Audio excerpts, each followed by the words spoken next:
მე შემიძლია სამი თაობა მოგიყვანოთ, რომ იმ ასაკში, როცა მამა ჩემი გარდაიცვალა, მის სისხლში და ხორცში არ გარდაცვლილა არავინ. ჰქონდა ჯანმრთელობის პრობლემები, მაგრამ გულზე არ სჭირდა არაფერი.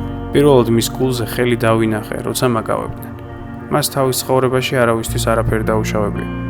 სულ ვფიქრობ, როგორ გადაგიხადოთ სამაგიერო. ვიდეოც არსებობს, სერიული მკვლელია, რომელსაც დახოცილი ჰყავდა უამრავი ადამიანი. მიდიოდნენ დახოცილების ოჯახის წევრები და ლანძღავდნენ.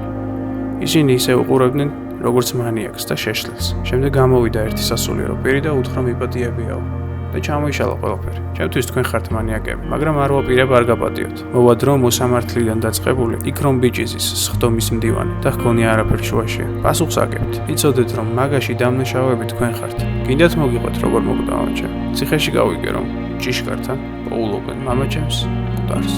ბავშვობაში რომ დამიშავებია რაღაც ელემენტარული და დღეს რომ ვფიქრობ, იმაზე ვნანობ.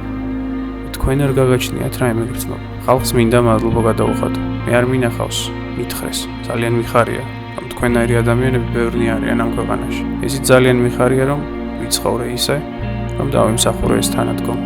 ესეთი ბრძოლა, კაცჭამებთან ბრძოლა. ოღონდ ქვეყანა გადარჩეს. ოღონდ ეს მოხდეს და მეტი არაფერი მაინტერესებს.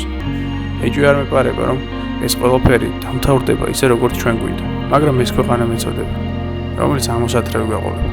მე სიკვდილის შიში დიდი ხანია დამარცხებული მაქვს და ახლა კიდევ ერთი მიზეზი მაქვს, რომ არ შემეშინდეს. ჩემზე ნუ იდარდებთ, ქვეყანას მივხედოთ. ეს თხოვნა მაქვს თქვენთვის მხოლოდ.